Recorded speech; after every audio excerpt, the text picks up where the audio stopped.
अस्सलाम वालेकुम प्यारे बच्चों। ब्राउन मुंबई महानगर पालिका शिक्षण विभाग MCGM ऑनलाइन वर्चुअल क्लास में आप सभी का इस्तकबाल है, स्वागत है। मैं हूं आपका मौल्लिम शम्स तबरेज़। चलिए करते हैं लेसन की शुरुआत।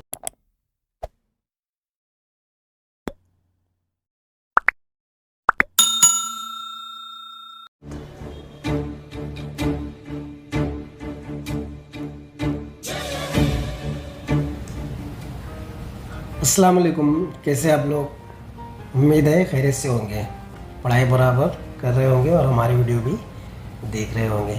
चलिए शुरू करते हैं आज का हमारा सेशन। जैसा कि आप लोग जानते हैं, हिंदी लोकवाणी 10वीं कक्षा के लिए, माध्यम उर्दू, कक्षा 10वीं, विषय हिंदी, इकाई हमारी पहली। और आज जो हम पाठ पढ़ने वाले हैं वो पाठ है अनोखे राष्ट्रपति। अनोखे राष्ट्रपति का ये भाग पहला है, यानी कि पार्ट 1 है। और इसके लेखिका है महादेवी वर्मा जी। महादेवी वर्मा जी ने ये पाठ लिखे हैं। मैं हूँ आपका शिक्षक शम्स तबरेज़। चलिए शुरू करते हैं आज का हमारा लेसन। हाँ बच्चों, सबसे पहले आपको यहाँ पर जो BMC VTC उर्दू दिख रहा है, उसके सामने आपको रेड कलर में सब्सक्राइब का बटन दिख रहा है। सबसे पहले आपको सब्सक्राइब के बटन पर क्लिक करना है ताकि चैनल सब्सक्राइब हो जाए और जितने वीडियो हम अपलोड करें वो आपको फ़ौरन मिल जाए। इस तरह सब्सक्राइब कर लीजिए, ठीक है। और उसके आगे जो बेल आइकन है, देखिए दिख रहा है आपको, हाँ ये वाला, तो इस पर भी क्लिक कर दीजिए और ऐसे नोटिफिकेशन आएंगे तो इसको ऑन कर दीजिए, बराबर। तो ये बेल आइकन भी क्लिक हो गया। अब आपको करना क्या है, डिस्क्रिप्शन में जाना है, ये रहा डिस्क्रिप्शन, यहाँ पर क्लिक करना है। क्लिक करने के बाद आपको इस तरह से इम्पॉर्टेंट क्वेश्चन यहाँ पर दिखाई दे रहे हैं। दिख रहा है आपको इम्पॉर्टेंट क्वेश्चन? तो जो सबक हमने पढ़े उससे रिलेटेड यहाँ पर क्वेश्चन होंगे। ये क्वेश्चन आपको क्या करना है, अपनी कॉपी में लिखना है और टीचर को सेंड करना है।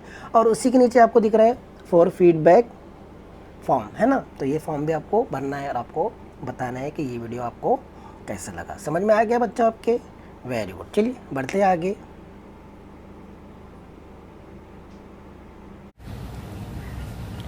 तो बच्चों, जैसा कि आप लोग जानते हैं, आज हम पढ़ने वाले हैं पाठ क्रमांक 5 अनोखे राष्ट्रपति, जिसे लिखा है महादेवी वर्मा जी ने। आइए महादेवी वर्मा जी का परिचय कर लेते हैं। महादेवी वर्मा जी का जन्म हुआ था 1907 फर्रुखाबाद उत्तर प्रदेश में। इनकी मृत्यु हुई 1987 इलाहाबाद उत्तर प्रदेश में। महादेवी वर्मा जी प्रतिभावान साहित्यकार थी। आप छायावाद के 4 प्रमुख स्तंभों में से एक मानी जाती है। आपकी रचनाएं समाज के प्रत्येक वर्ग को प्रभावित और प्रेरित करती है। आपको आधुनिक मीरा और हिंदी की विशाल मंदिर की सरस्वती कहा जाता है। किसे? महादेवी वर्मा जी को। तो महादेवी वर्मा जी का ये रहा परिचय। छायावाद के 4 प्रमुख स्तंभों में से एक मानी जाती है।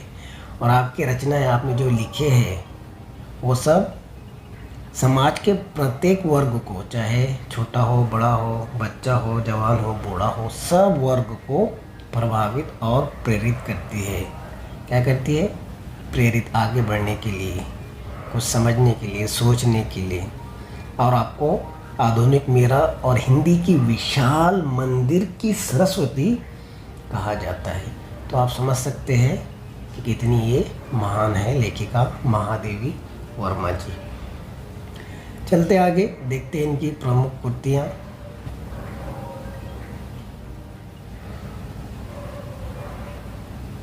महादेवी वर्मा जी, ये रही उनकी प्रमुख कृतियाँ, जैसे कि आपको स्क्रीन पर दिख रहा है। निहार, रश्मि, संध्या गीत, कविता संग्रह, ये संकलित श्रृंखला की कड़ियाँ, निबंध है, पथ के साथी, मेरा परिवार, अतीत के चलचित्र, रेखाचित्र आदि। ये तमाम उनकी रचनाएं, प्रमुख कृतियाँ हैं। इन्होंने ये सब लिखी है। एग्जाम्पल के तौर पर आपको यहाँ पर दी हुई है। इसके अलावा उन्होंने बहुत सारी रचनाएं की है, बहुत सारे टॉपिक पर उन्होंने लिखा है। तो ये थी इनकी प्रमुख कृतियाँ, किसकी? महादेवी वर्मा जी की। चलिए बढ़ते आगे और देखते हैं इस पाठ से हमें क्या सीखने के लिए मिलेगा और इस पाठ में हमारे लिए क्या है।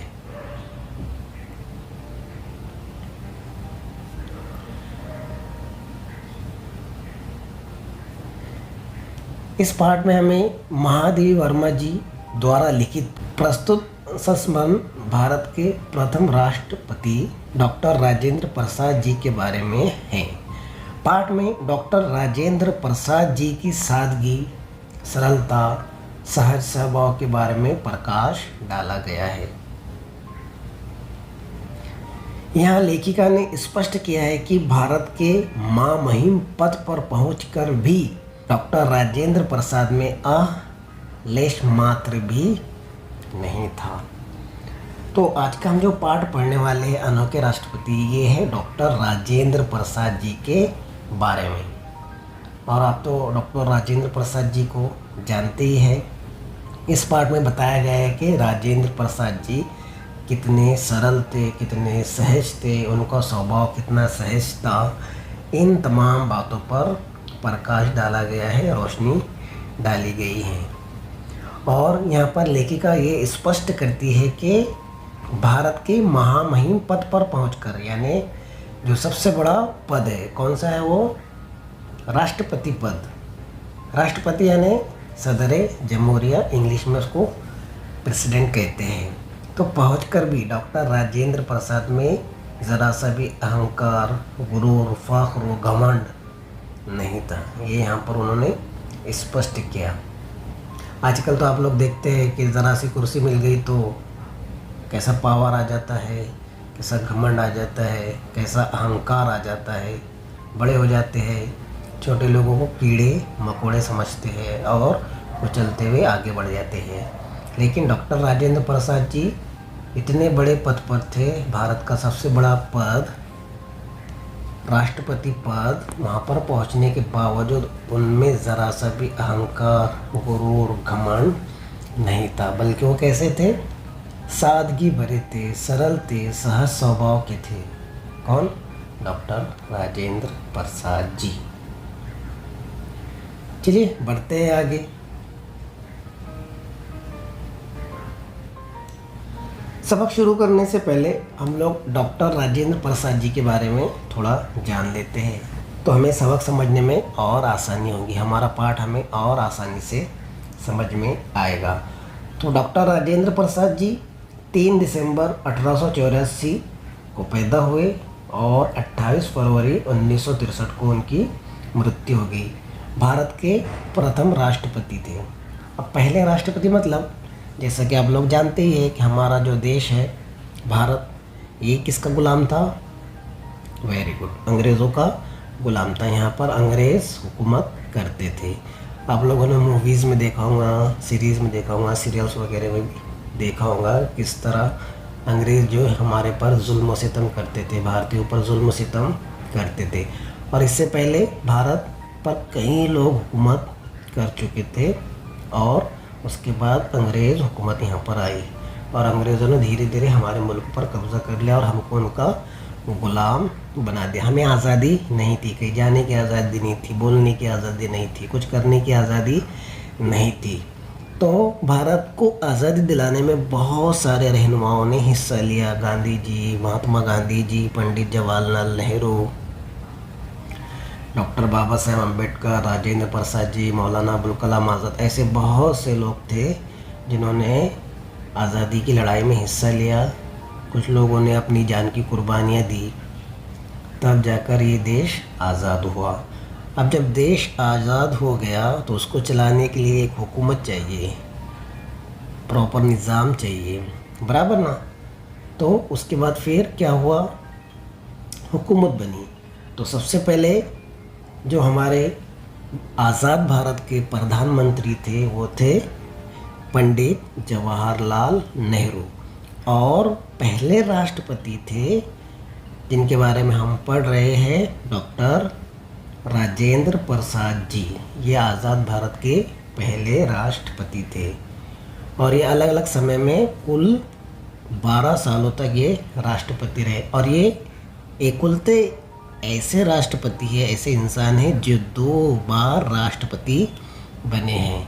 उनके बाद अभी तक कोई भी 2 मर्तबा राष्ट्रपति यानी कि सदर जमहूरिया नहीं बना। तो बच्चों, मेरा आपसे सवाल है, मुझे ये बताइए कि अभी 2021 चल रहा है, अभी हमारे भारत के राष्ट्रपति कौन हैं? जी हाँ, आप लोगों ने सही सुना। वर्तमान समय में भारत के राष्ट्रपति है रामनाथ कोविंद। क्या नाम है? हाँ, अभी 2021 चल रहा है और अभी जो राष्ट्रपति है हमारे भारत के वो है रामनाथ कोविंद, जो कि साल 2017 से अपना कार्यभार संभाल रहे हैं। जी हाँ, तो कौन है अभी राष्ट्रपति? रामनाथ कोविंद जी। ये रहे उनकी तस्वीर, आप देख रहे हैं स्क्रीन पर। तो हम बात कर रहे थे भारत के पहले राष्ट्रपति राजेंद्र प्रसाद जी के बारे में। राजेंद्र प्रसाद जी ने आज़ादी की लड़ाई में भी हिस्सा लिया और राजेंद्र प्रसाद जी को भारत रत्न अवार्ड से भी सम्मानित किया गया है। और राजेंद्र प्रसाद जी को राजेंद्र बाबू कहकर भी पुकारा जाता था, बुलाया जाता था। तो ये थे उनके बारे में कुछ मालूमात। अब बढ़ते हैं हम सीधा सबक की तरफ, देखते हैं कि महादेवी वर्मा जी आज़ाद भारत के पहले राष्ट्रपति के बारे में क्या कहना चाहती है। चलिए बढ़ते हैं आगे।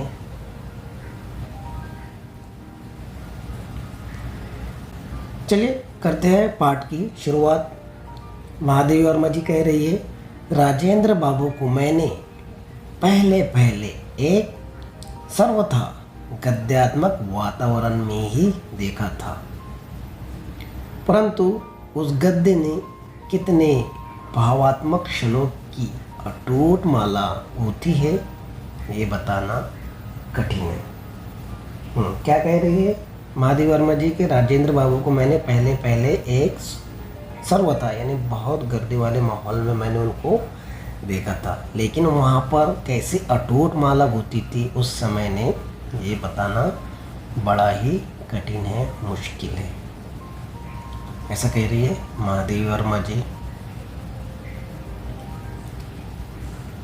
अब आगे कह रही है, मैं प्रयाग में बीए की विद्यार्थी थी और शीतावकाश में घर भागलपुर जा रही थी। पटना में भाई के मिलने की बात थी, अतः स्टेशन पर ही प्रतीक्षा के कुछ घंटे व्यतीत करना पड़े। सबक की शुरुआत हो गई है। क्या कह रही है महादेवी वर्मा जी कि मैं बीए की बैचलर ऑफ आर्ट, जैसे कि आप लोग जानते हैं कि विद्यार्थी थी और सर्दियों के मौसम में भागलपुर जा रही थी। पटना में भाई की मिलने की बात थी। पटना में कौन मिलने वाला था उनसे? उनका भाई मिलने वाला था, महादेवी वर्मा का भाई मिलने वाला था, लेकिन वो लेट हो गए। इसके लिए उनके इंतज़ार में उन्हें कुछ घंटे वहाँ पर गुजारना पड़े। किसे? महादेवी वर्मा को। स्टेशन के एक और 3 पैरों वाले बेंच पर देहातियों की वेशभूषा में कुछ नागरिकों से घिरे सज्जन जो विराजमान थे, उनकी ओर मेरी विहंगम दृष्टि जाकर लौट आई। वास्तव में भाई से ये जानने का उपरांत कि उक्त सज्जन ही राजेंद्र बाबू है, मुझे अभिवादन का ध्यान आया। अब देखिए, स्टेशन पर उन्हें एक आदमी दिखा जो देहातियों की वेशभूषा में। किसकी? देहाती। देहात समझता है ना आप लोगों को? देहात मतलब गांव, छोटा गांव, जैसे गांव वाले रहते थे ना। वेशभूषा मतलब उनके पहने हुए कपड़े, जो कपड़े उन्होंने पहने हुए हैं।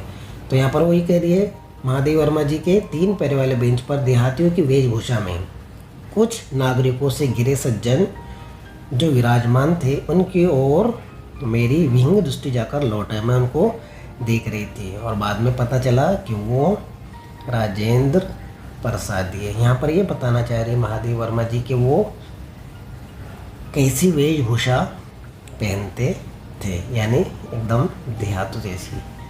कहने का मतलब ये है कि एकदम सादा कपड़े वो पहनते थे, जैसे लगता था कोई गांव वाला है, देहात वाला है। पहली दृष्टि में ही जो आकृति स्मृति में अंकित हो गई थी, उसमें इतने वर्षों ने ना कोई नई रेखा जोड़ी है और ना कोई नया रंग भरा है।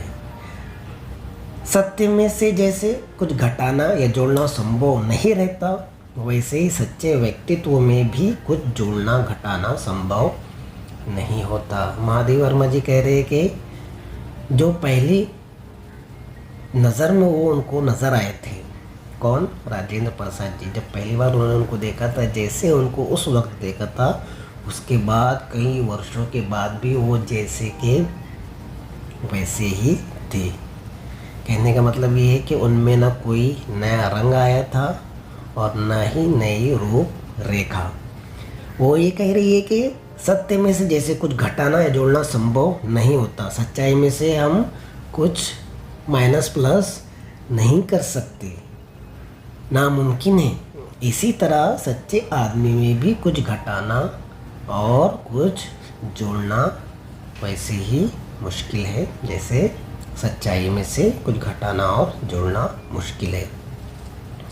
तो यहाँ पे उनके व्यक्तित्व की वो बात कर रही है कि वो कैसे व्यक्ति थे। जिस तरह उनको पहली नज़र में वो दिखे थे, जिस तरह पहली बार वो मिले थे, आज भी वो उसी तरह के व्यक्ति है। उनका स्वभाव वैसा ही है। भले ही बड़े पद पर चले गए हो, राष्ट्रपति बन गए हो, लेकिन आज भी वो एकदम सादा ही ज़िंदगी गुजारते हैं और अच्छे से ही मिलते हैं। उनके अंदर ना कोई घमंड है, ना गुरूर है, ना अहंकार है, ना कुर्सी का उनमें कोई पावर आया है कि मेरे पास अब कुर्सी है, मैं राष्ट्रपति बन गया हूँ, मैं ऐसे छोटे लोगों से बात नहीं करता।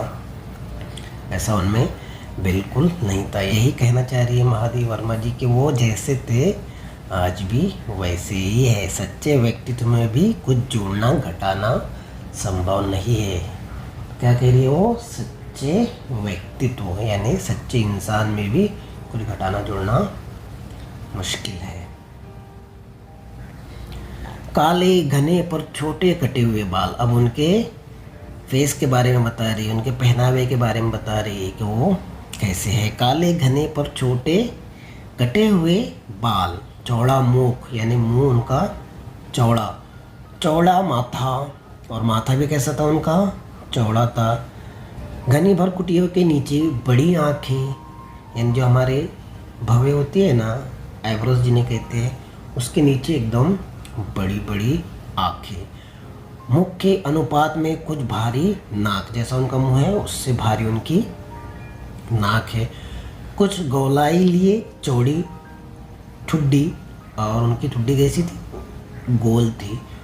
कुछ मोटे पर सुडेल होठ, मोटे और सुडेल होठ थे उनके। श्यामल झाई देता हुआ गेहुआ वर्ण, उनका कलर कैसा था? रंग कैसा था? गेहुआ रंग था उनका। काला गोरा को गेहुआ होता है ना, उस तरह। बड़ी बड़ी गिरामनी जैसी मूछे, कैसी मूछे थी? बड़ी बड़ी। गिरामीन मतलब देहात वाली, जैसे गांव में मूछे रखते थे ना लोग, उस तरह की उनके मूछे थी, जो ऊपर के ओठ को ही नहीं ढक लेती थी, नीचे के ओठ पर भी रोमेल आवरण डाले हुए थी। ऊपर के ओठ को तो ढक ही लेती थी वो, साथ ही साथ नीचे के ओठ तक भी वो पहुंच जाती थी।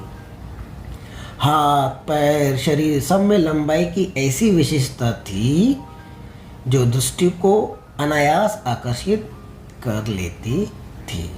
क्या कह रहे हैं कि उनके हाथ पैर और उनकी बॉडी इस तरह थी कि देखने वाला उनको देखते ही रहता था और उनकी तरफ आकर्षित हो जाता था। तो यहाँ पर कह रही है महादेव वर्मा जी, काले घने पर छोटे कटे हुए बाल, चौड़ा मुंह, चौड़ा माथा, घनी भरकुटियों के नीचे बड़ी आँखें, मुख के अनुपात में कुछ भारी नाक, कुछ गोलाई लिए चौड़ी ठुड्डी, कुछ मोटे पर सुडेल होठ, श्यामल झाई देता हुआ गेहुआ वर्ण, बड़ी बड़ी गिरामनियों जैसी मूछे जो ऊपर के ओंठ को ही नहीं ढक लेती थी, नीचे के ओंठ पर भी रोमेल आवरण डाले हुए थी। हाथ पैर शरीर सब में लंबाई की ऐसी विशेषता थी जो दृष्टि को अनायास आकर्षित कर लेती थी। बढ़ते आगे,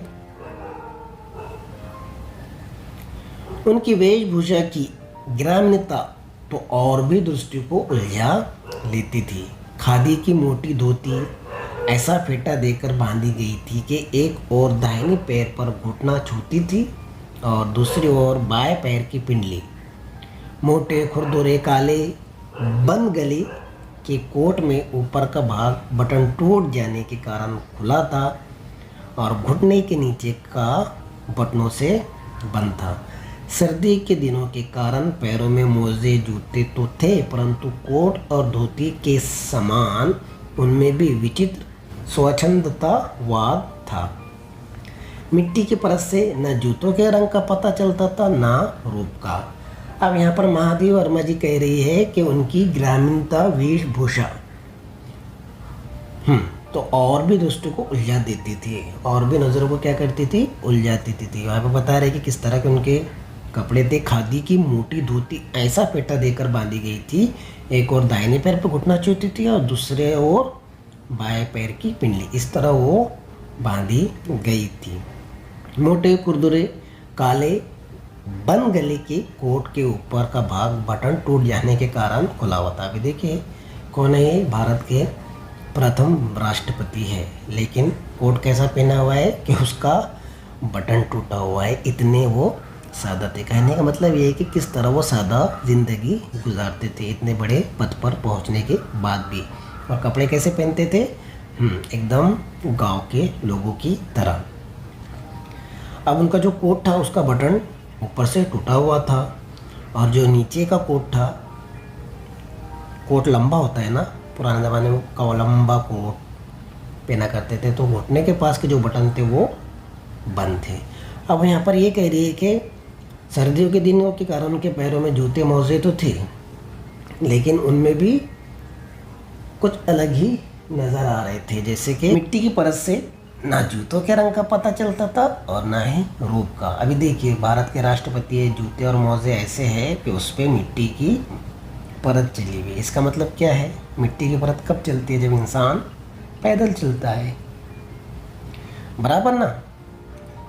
घर से गाड़ी में बैठे फिर राष्ट्रपति भवन पहुँचे गाड़ी में, तो बीच में मिट्टी कहाँ से मिलेगी, बराबर ना। लेकिन वो पैदल चलते थे, इसलिए उनके जूतों में मिट्टी की परत बनी हुई थी, और कलर भी उनका बिल्कुल भी समझ में नहीं आ रहा था कि जूता कौन सा है, मोज़ा कौन सा है, मोज़े का कलर क्या है, कौन से कलर का जूता है, ये सब समझ में नहीं आ रहा था, क्योंकि उनके ऊपर मिट्टी की परत चढ़ी हुई थी। तो यहाँ पर यही बताना चाह रही महादेव वर्मा जी कि किस तरह वो सादा ज़िंदगी गुजारते थे, एकदम सादे कपड़े पहनते थे और सादा ही रहते थे। कौन, अनोखे राष्ट्रपति डॉक्टर राजेंद्र प्रसाद जी। बढ़ते आगे,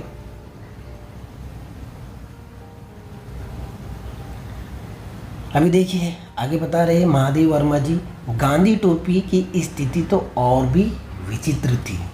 उसकी आगे की नोक बाई भौं पर खिसक आई थी और टोपी की कोर माथे पर पट्टी की तरह लिपटी हुई थी।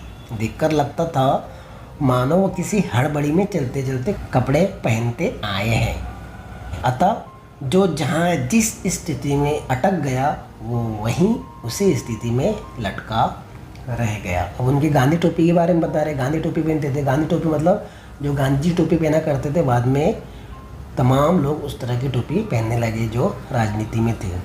तो ये भी गांधी टोपी पहनते थे डॉक्टर राजेंद्र प्रसाद जी, और उनकी टोपी इस तरह विचित्र थी कि उसके आगे की नोक बाएं भौं पर खिसक आई थी और टोपी की ओर माथे पर पट्टी की तरह लिपटी हुई थी। देखकर लगता था, उनको देखकर कैसा लगता था कि मानो वो किसी हड़बड़ी में चलते चलते कपड़े पहनते आए हैं। ऐसा लगता है कि चलते चलते कपड़े पहनते आए हैं। जो जहाँ था, जिस जगह में अटक गया था, वो उसी जगह में था।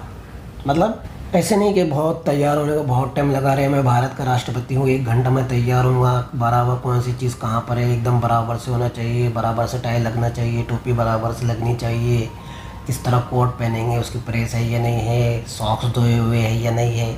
धोए हुए तो बहुत दूर की बात है, आज अगर आप देखेंगे तो हर रोज़ नए जूते पहने जाते हैं, नए सॉक्स पहने जाते हैं, लेकिन वो ऐसे बिल्कुल भी नहीं थे, बल्कि एकदम सादा ज़िंदगी गुजारते थे।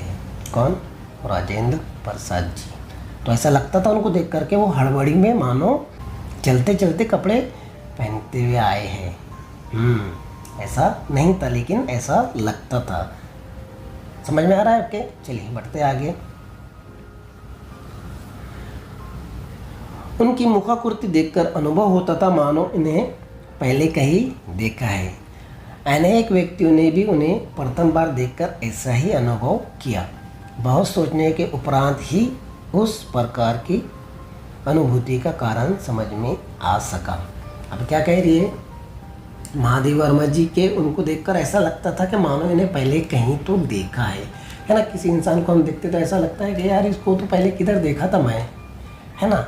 वैसे ही राजेंद्र प्रसाद जी को देखकर ऐसा लगता था कि इनको पहले कहीं देखा है। और सिर्फ महादेव वर्मा जी को ही ऐसा नहीं लगता था, बल्कि और भी दूसरे लोग थे, इनको ये लगता था कि राजेंद्र प्रसाद जी को देखकर कि इन्हें पहले कहीं देखा है। तो बहुत सोचने विचार करने पर ये बात समझ में आई कि वो एकदम सादा कपड़ा पहनते थे, ग्रामीणों जैसे देहातियों जैसी उनकी मूंछें थी।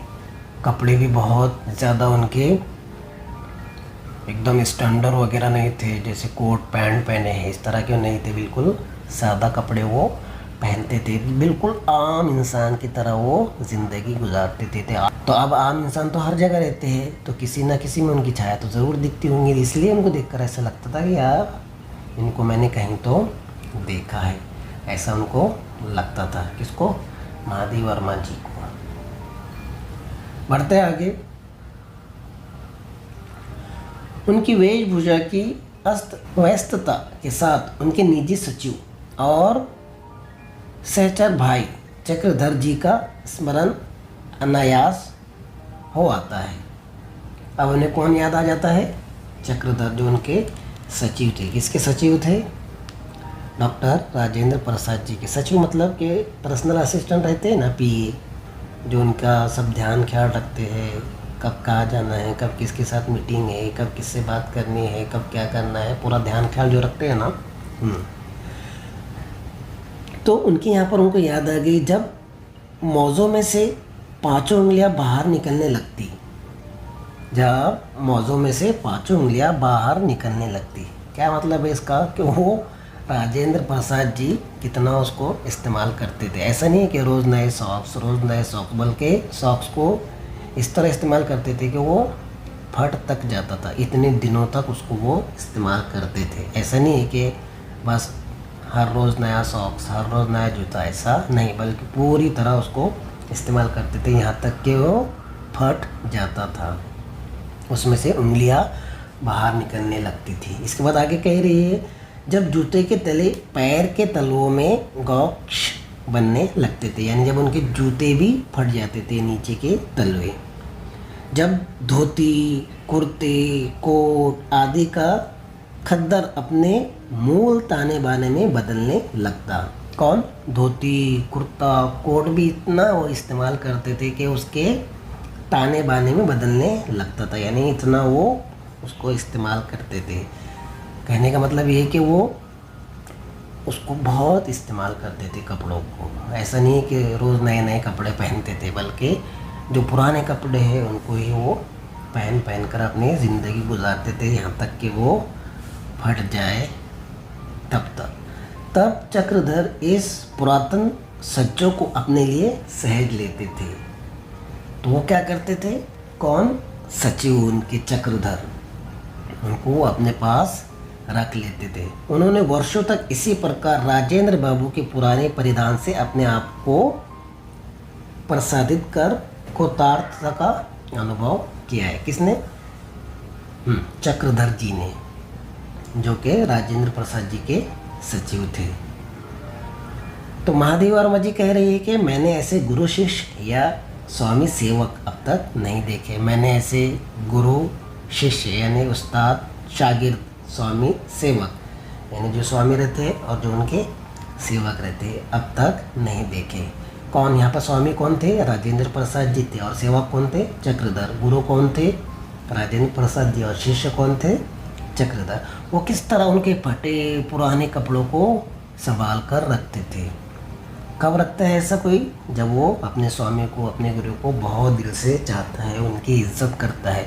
और क्यों ना करे उनकी इज्जत, क्योंकि वो थे ही इतने सरल स्वभाव के, सहज स्वभाव के, सबको साथ में लेकर चलने वाले। बराबर से समझ में आ रहा है आपके? तो बच्चों, यहाँ पर होता है हमारा पाठ पहला ख़त्म। वक्त हमारे पास कम है। मुझे उम्मीद है आज का ये लेसन का जो पार्ट 1 है ये आपके समझ में आया होगा।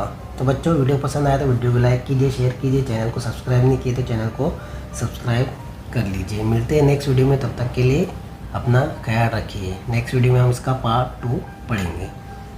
चलिए मिलते हैं नेक्स्ट वीडियो में, तब तक के लिए टेक केयर।